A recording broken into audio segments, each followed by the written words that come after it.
just realizing it's a marathon, not a sprint. And I think if you're doing the work and you're not stressing about it, good things are going to come. And I think there's a couple approaches in sales. There's the trust mentality and there's the lack mentality. They both can get you to the same place, but are you going to lose more energy in the process with one of them as opposed to the other? Potentially. Welcome to We Built This Brand, where we talk to the creators and collaborators behind brands, surfacing valuable insights to help your business grow. Today, we're talking with Josh Kopac, the founder of Be Kept Up, a boutique digital marketing agency that helps brands scale through strategic affiliate partnerships. We talked about his early career journey and what led him to found Be Kept Up. We also talk about the importance of gratitude in sales, as well as the impact that AI is going to have on many different industries.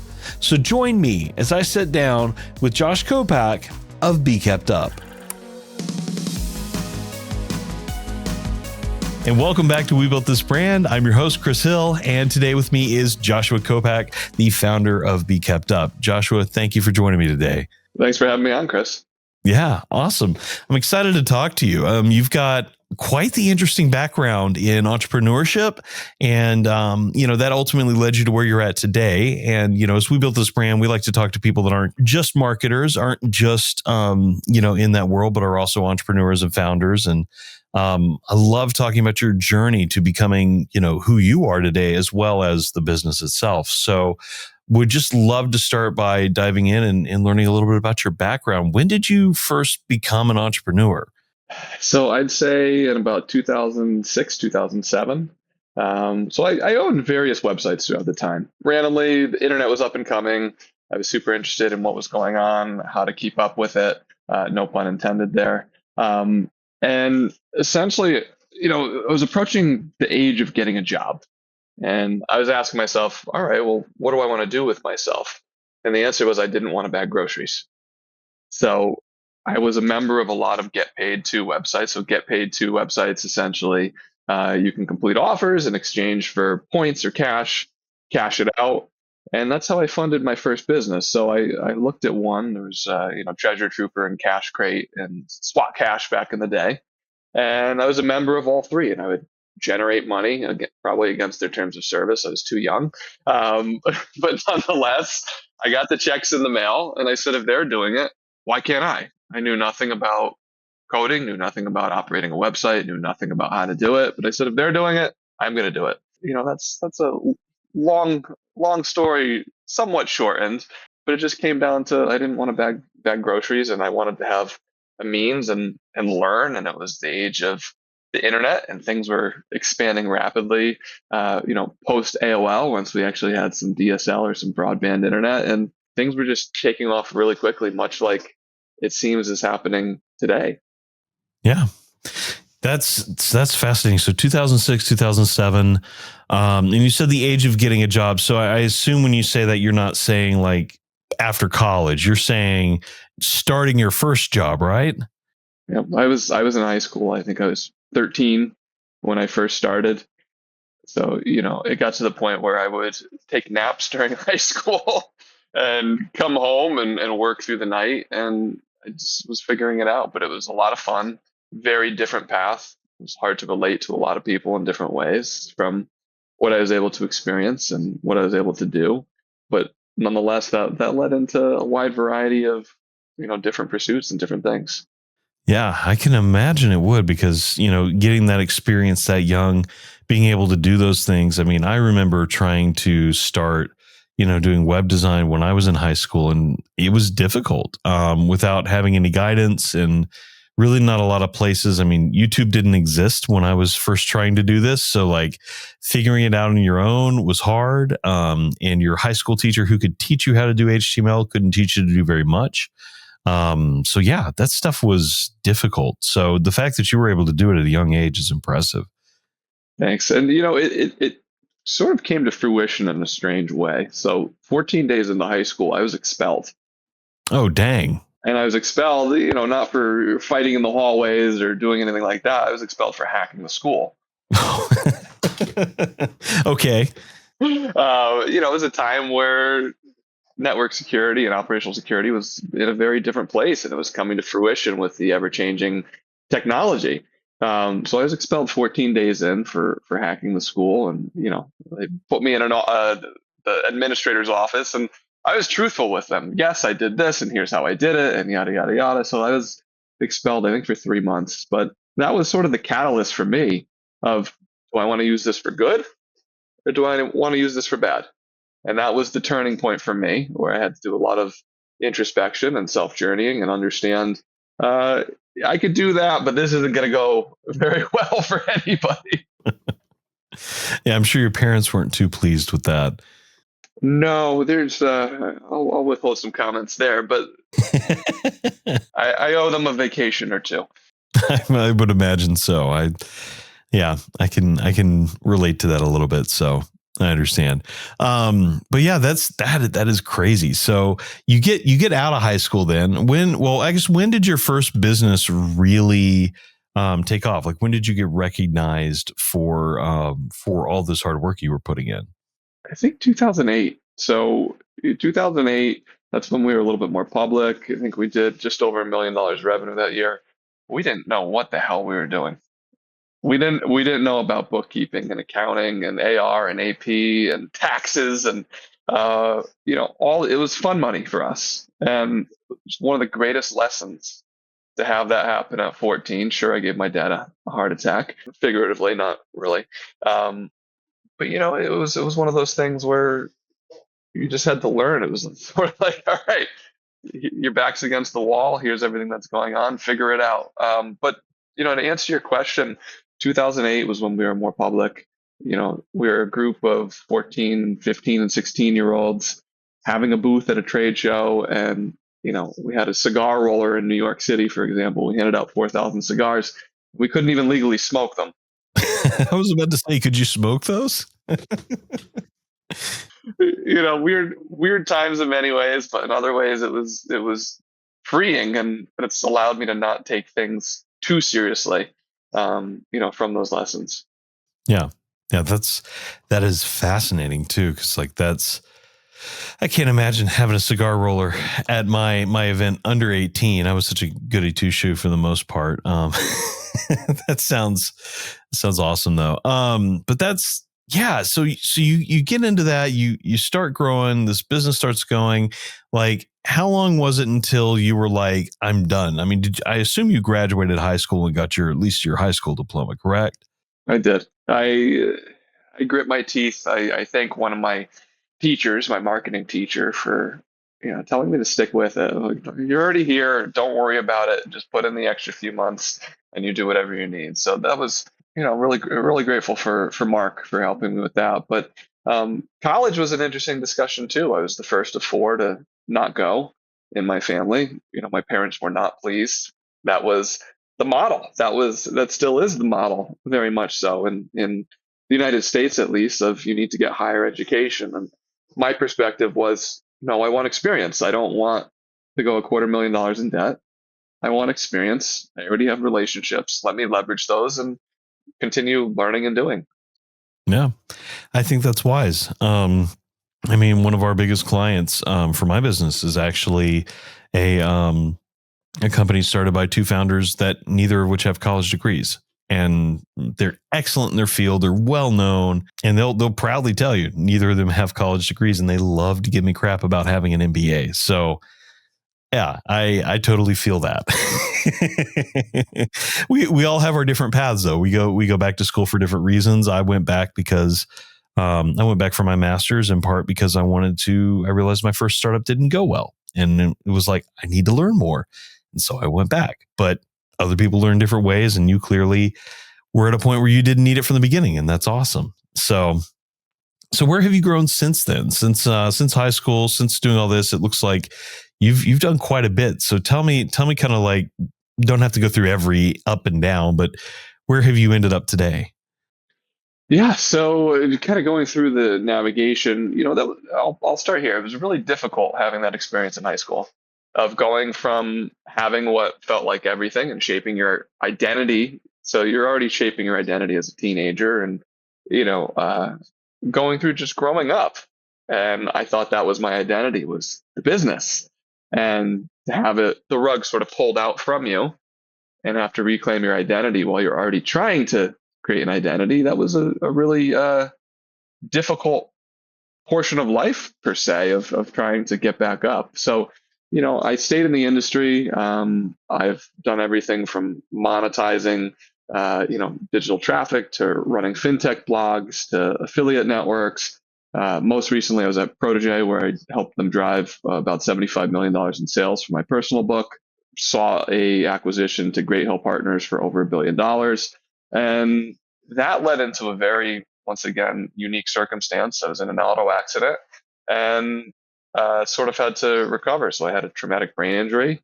I had slipped discs and herniated discs in my neck, among some other difficult things. And that sort of forced me to slow down and say, well, this isn't sustainable. This way of doing things, you can do it. That's great. But if you're here for much longer, you're either going to cease to exist or you're going to burn out. And, I felt that was God's way of telling me, forcing a redirection per se of you're not going to listen elsewise. So, here's your circumstance, figure it out. So that led into creating and founding Be Kept Up, where I'm the founder and CEO. We're a digital marketing agency at the core, and we specialize in affiliate. So affiliate meaning we're an arbitrage between advertiser and publisher. So let's say we have a publisher, which could be Forbes, who's writing content, and they're writing content about an advertiser of ours, let's just say a budgeting app. So we're basically working with the advertiser. We collect a flat commission for every customer that signs up for said product, and we pass on a portion of that to the publisher who's actually doing the advertising. Okay. Interesting. So you're then that's what you mean by affiliate then. So how does that work on your end? Because I'm not too familiar with affiliate marketing, and I'd kind of like to dig into that just a little bit for the business marketing nerdy side of the podcast here. So you said publisher, you said they get commission, but what work are you doing? Are you putting it out on websites and in apps and doing the display ads? Like, how does that work for you? So there's a couple things we do. So one is we're securing the deal with the advertiser. So what are you looking for? What's your product? What's your payment model? Are you paying on a sale? Are you paying on a subscription? Are you paying on a free trial? So nailing those details down with the advertiser first, and then finding the actual publisher source. So I'm just leveraging essentially 18 years in the industry with a lot of these relationships. But, for example, Forbes will go and write content. We'll get it approved by the advertiser, make sure that, the talking points are correct or the branding is correct, what have you. And we're playing the middleman there. So we're leveraging relationships we have on both ends that the other doesn't. So the advertiser doesn't know a Forbes or a CNN, and the Forbes and the CNN doesn't know a particular bank or budgeting app. So we're just leveraging those relationships and connecting pipes essentially. Nice. And when you founded this business, you said Be Kept Up. Like, I always find that, when you're starting a new business, like, the name is very intrinsic to what you're trying to communicate with the brand. So where did that come from and why is it Be Kept Up? So I was big into Kundalini yoga and meditation, and actually I'm a certified teacher from many years ago. So that's something that I did after politics, which is another story, in order to just calm down and sort of get out of that energy field and find my center. But there was a saying in that lineage of yoga, which was keep up and you'll be kept up. And this name to me was a reminder during my auto accident and everything that I was and still am enduring from that, of to keep up, to, hold myself to a certain standard, hold my business to a certain standard, and make sure that I'm keeping up. So for me, it's a mantra. It's a reminder. It's something that when I'm wearing the logo or see the logo, it sort of just puts that mental projection for me of keep up, keep up, keep up, keep up. Not unhealthily, but just setting that standard and having that standard for myself, for my family, for the business, for clients, and what have you. That's really neat. So what is you said Kundalinga yoga? Did I say that correctly? I don't think I did. Kundalini was the Kundalini. Yeah, I definitely butchered that. But tell me what exactly is that kind of yoga? Yeah, so it's a complete system of yoga. So it has everything from the poses or the kriyas. So the kriyas are just the sets, pranayam, which is breath, mantra, which can be, chanting, mudras, finger positions. So it involved, all of the other pieces of yoga per se. And you could say it's, the whole pizza pie. There's no wrong way to do it. It was just something that I felt called to. It was something that I felt that resonated with me, and it helped me through a lot of life's transitions. Yeah, I can imagine. I mean, especially after the car accident and everything like that, I'm sure just that physical activity. I've had some physical injuries myself, and I know how hard it can be to overcome that. I would imagine that that's probably very helpful for that too, stretching and all those things that yoga entails, especially core muscles. You don't realize how important core muscles are until you lose a function. Oh yeah. That's neat. So then you also mentioned, and I think this is probably, I can imagine this is a big challenge, like coming from like this early age into now. Like you've lived a lot of careers in the time that most people are just getting out of college and just getting started with their career, and maybe even more than most people will ever experience to a degree. But you mentioned this idea of losing your identity, having to recreate or creating your identity. Like, how has, I don't want to leave it so vague as just to say, how has that journey been? But I'm just curious, like, what have you learned along the way of all those ins and outs? Yeah, I think being adaptable is probably the largest one. Things are going to change on a dime. There's people getting married, there's people getting divorced, there's people, having children, whatever it is. We just have to adapt. So I think that was the largest lesson, and still is. I've by no means mastered it. I'm still human and still experience, life's challenges per se. But I'd say being adaptable and being moldable, especially in this day and age of AI and how quickly everything's changing on a dime. And I don't think, even myself included, we don't realize how quickly everything is changing in the world and what that's going to mean. You look at the Industrial Revolution with how quickly everything changed, and that was years, if not decades. This is happening where, we're having LLMs, large language models for AI, literally on track and knowing more than encyclopedias at a moment's notice. So it's very interesting the way things are going, but I'd say it's even more important in this day and age with the dawning of AI, with the age of AI, to be adaptable, to be moldable. I can't even fathom that right now. It's really, it's kept me up at night just trying to understand where things are going. Mm. Yeah, yeah. I mean, you bring up AI and all that. We could probably talk for hours about that. There's so much going on in that world and so much that's changing. And we'll probably come back to that. But, going through that, being adaptable, I mean, that makes a lot of sense, for where you've been and in what you're even, learning and going through today. Right. But like, has there been anything like what has kept you anchored or rooted during this time? Has it been just the yoga, or are there other things that kind of help you stay focused as you go through these times and help you be adaptable? Yeah, yoga for sure. My wife, family, and I think drive. Just having that drive. That's something that even in my darkest hours hasn't disappeared, which I'm really grateful for. I think that's what's kept me going. That's great. That's great. Well, let's dive in now and talk a little bit more about Be Kept Up, talking about the affiliate side of things. How long, when did you found Be Kept Up, by the way? So this was 2023, I believe, early 2023. I was experiencing a leave, taking time off of work for FMLA, and sort of understanding what my next options were while trying to balance my health. And it was difficult to work a full-time job while going to appointments. I think I went to 150 appointments in a single year. So you're talking, almost every other day, which was pretty insane. So, that was definitely interesting. But for me, it was about, well, what lifestyle do I want to create? And what can I create given these circumstances where it's not going to add additional undue stress to myself and my family, but create more of a means? So for me, it was, okay, I have these relationships. I have the wherewithal. This is an internet business. There's limited overhead.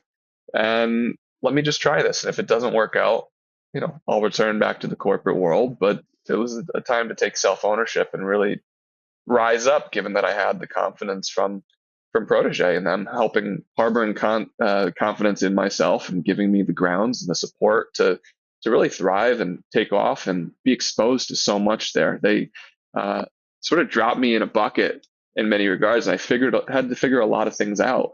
And I'm really grateful for that because they exposed me to so much. Whether that's the corporate world, whether that's interacting with the C-suite, whether that's documentations, processes, you name it. But that was a really great stepping stone for me, and I'm really grateful for them. That's great. So you mentioned Protege, and you were VP of sales over there. I find sales roles are always like they're going to be your proving ground for what you can do next. And learning the industry and figuring out things within that. What did you learn during your time there that's helped you with getting Be Kept Up started? It's a marathon, not a sprint. It's probably the largest one, especially in a sales role where you have people chirping in your ears, or you have goals and you put pressure on yourself, or there's pressure from others, or it can be competitive. Just realizing it's a marathon, not a sprint. And I think if you're doing the work and you're not stressing about it, good things are going to come. And, I think there's a couple approaches in sales. There's the trust mentality and there's the lack mentality. They both can get you to the same place, but are you going to lose more energy in the process with one of them as opposed to the other? Potentially. Yeah. It definitely can be a marathon when you're in those markets, especially depending on buying cycles and all that fun stuff that comes along with having to sell and figuring out when people are going to make decisions. It's like, are they going to make the deal? Are they going to close it? Or are we waiting another quarter for that? I feel you. Some of my background is in sales, so I'm very empathetic to sales backgrounds. I'm always like, yes, I get you. I understand. Want to launch a podcast without the hassle? HumblePod makes podcasting easy. From concept to launch, we'll help you create a professional, engaging show. Already have a podcast? We handle editing, show notes, transcriptions, and even video production, so you can focus on your content. With our tailored services, you get high-quality production, seamless publishing, and expert support at every step. Whether you're starting fresh or leveling up, HumblePod ensures your podcast sounds amazing and reaches the right audience. Visit humblepod.com to get started today.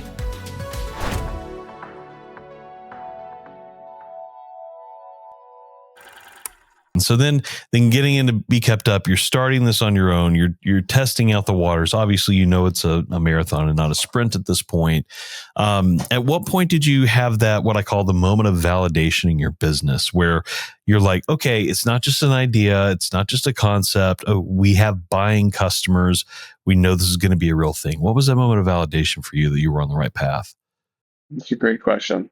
I think once we hit over 6 figures revenue in a single month, that was the proving ground of, okay, there's some legs here, and what are we going to do from here? It was the first year, maybe year and a half, it was slower, and you have to be ever changing and adaptable. Once again, you go in with a certain idea or a certain flow or expectation.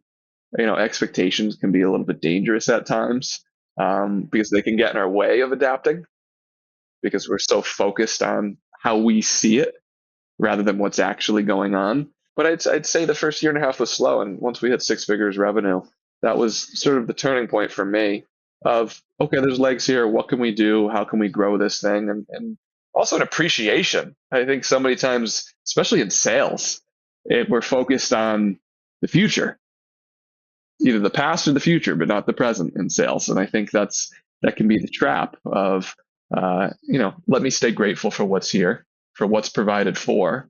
And because of that, more abundance will come. And I think that's the mentality in sales that's very important, as opposed to, all right, we did this and the clock just reset and we have a new goal attached to our head, or, how am I going to get there? I mean, just all this mental chatter, but just I'm grateful for what's provided, and a certain trust that, you know what, there will be more. I'm going to do my job, and more will attach to it.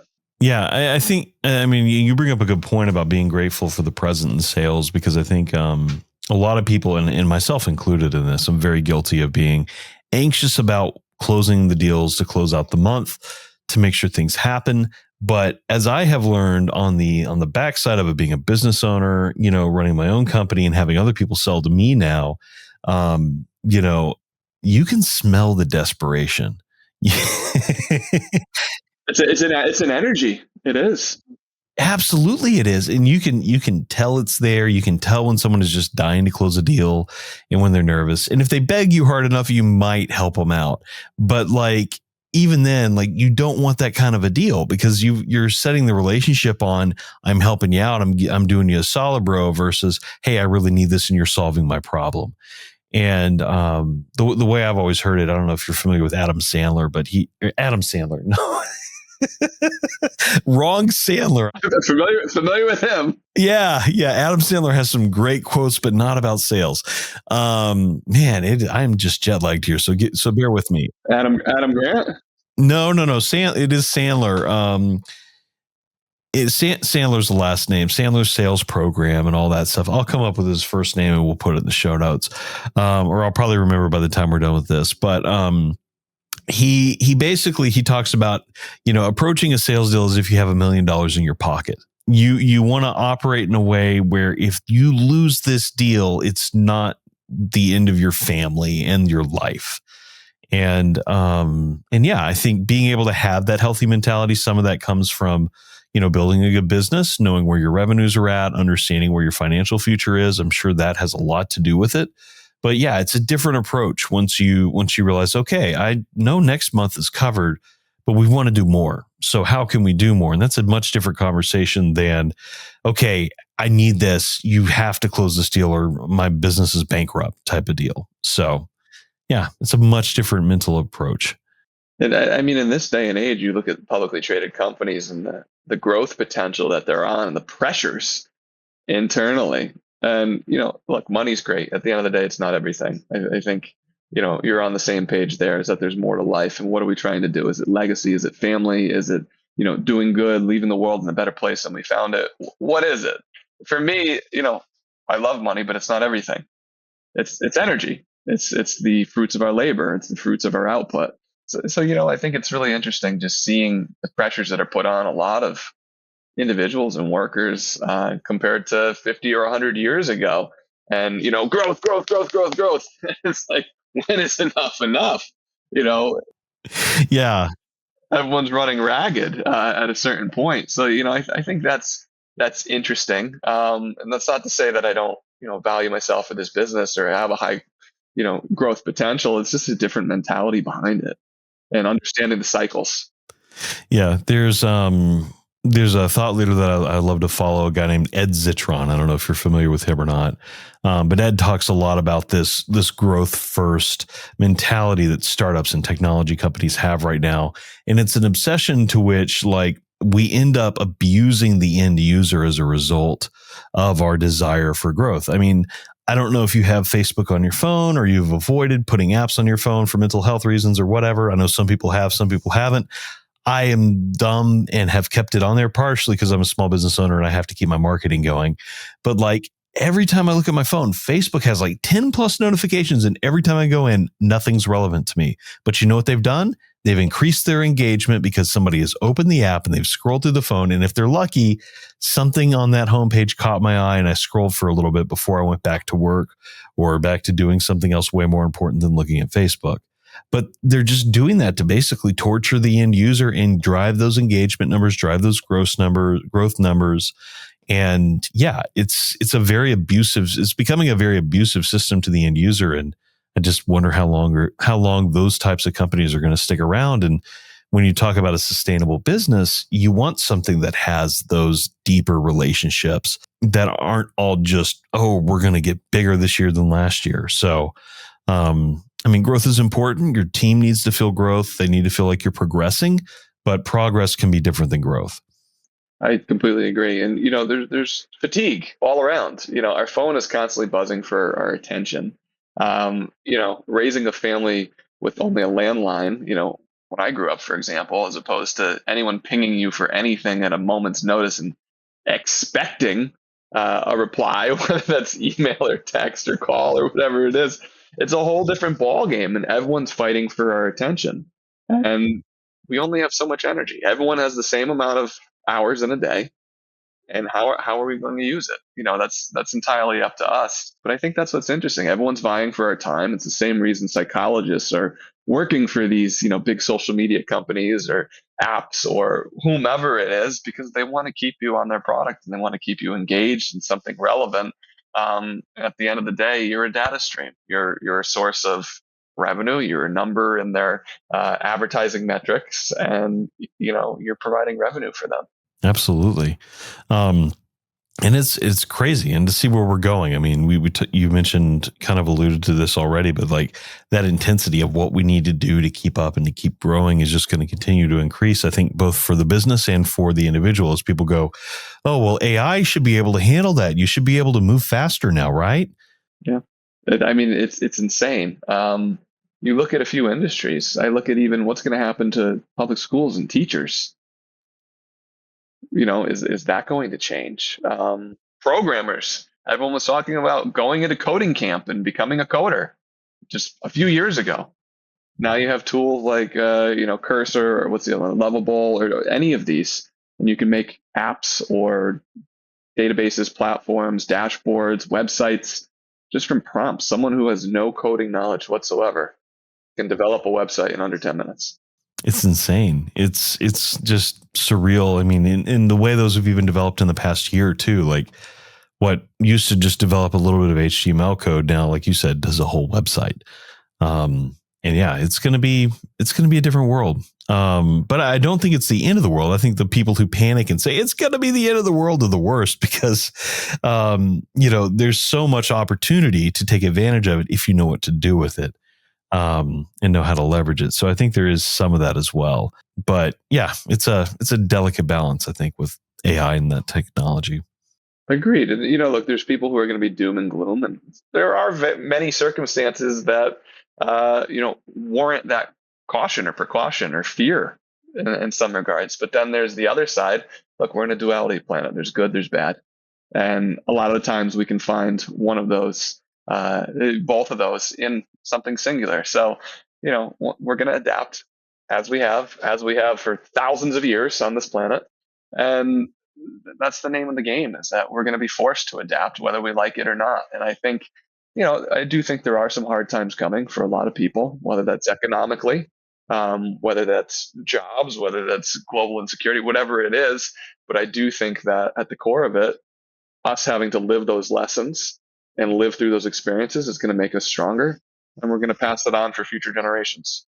Yeah, I think so too. I mean, you and I kind of grew up in the same era, so we saw. I think I'm a little bit older than you, but like I remember seeing like my dad go from having a desktop computer to bringing home a laptop, and then from dial-up to high-speed internet and everything in between. And it's at every step, there's always been that doom and gloom news media going, "Oh no, this is the end of the world. This new technology is going to take over and people are going to lose jobs." And people do, but jobs also change, job titles and careers and things. And I think it's just going to lead to hopefully a better future for everybody. But yeah, it's an interesting place to be. So awesome. I agree with you. And, my hope is this. My hope is that, we take these experiences and we can learn and we can adapt and we can become better through all of this, and being more conscious, and also maybe not have this digital fatigue that we have. I think with AI and content creation and all of these different things that are coming to fruition at the same time, there is a fatigue. At a certain point, when are we going to just take our phone and throw it and say, I just want to be outside and play in the woods? Like that's how I see it, is things are only getting more intelligent, competing for our time even more. And we're feeling more pressures to keep up with this system that's here that we're born into. And so, I hope that it leads to more authentic relationships, and human connections and get-togethers and just being real with each other, as opposed to trying to know everything and running every single thing through AI. I think at this point in time, we're all, a lot of us, myself included, we're trying to be perfectionists of, well, this information's out there, and can I be an expert in this and an expert in that? And at the end of the day, we're human. Make the mistake, fail forward, and move on. Yeah. I mean, the idea you mentioning like people being on their phones and devices. I'm thinking now of like what they talk about with the Gen Z stare. I don't know if you've heard of this one. I think by that nod you have, but that Gen Z stare. I've experienced it. I have too, and I'm like, I'm so grateful they put a name on it, and I was like, oh, I know what that is now. Like I've seen that a bunch recently and didn't know what I was dealing with, but yeah, it's just people trying to explore that, understand that whole psychology behind it. A lot of it comes from like a disconnect with technology. And I'm going to sound like an old man saying that, these kids these days, but it really is like just, you just don't know how to interact with people, or you think it's funny to be that kind of rude to people because you don't understand, the basic decency behind human interaction with strangers. And it's just a wild, wild future that we potentially have. But I agree with you. I want us to get back to more authentic connections. And hopefully this technology at some point will make it to where we actually don't need to be in front of a screen as frequently. We can be more face-to-face, as we were joking about before the interview got started.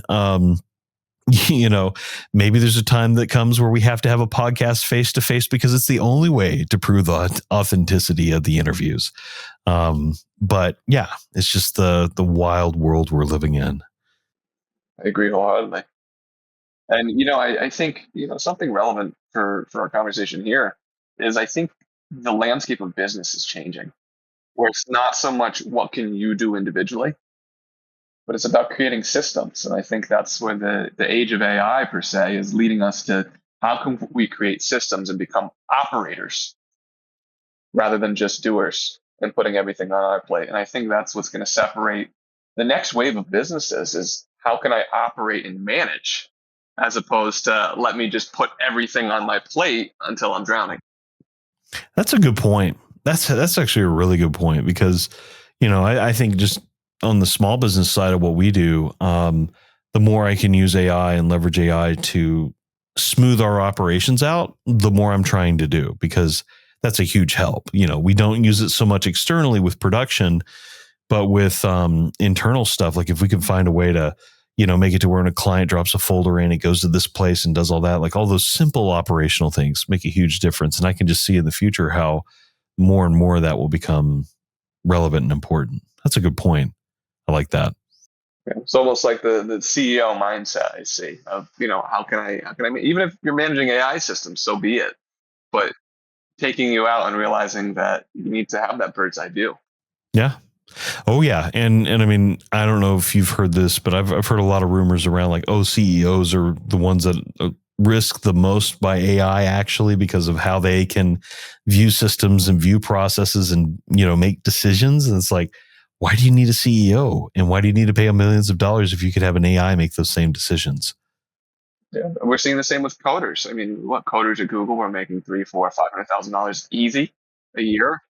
And, we're importing talent from all across the world. And now you have coders that are managing AI systems and just verifying their work. So you have a team of 10. I keep hearing this, the rule of 10 all the time. You have these 10 performers. One was the best performer. They're keeping that best performer, loading it through AI and just verifying the work. I mean, it's unfortunate for those people. Don't get me wrong. And I, definitely feel for them, their families, and what have you, and the skill set that they've spent so much time learning. But this is the way of the world and where it's going right now, of once again, adaptation. How are we going to adapt and become operators rather than just doers?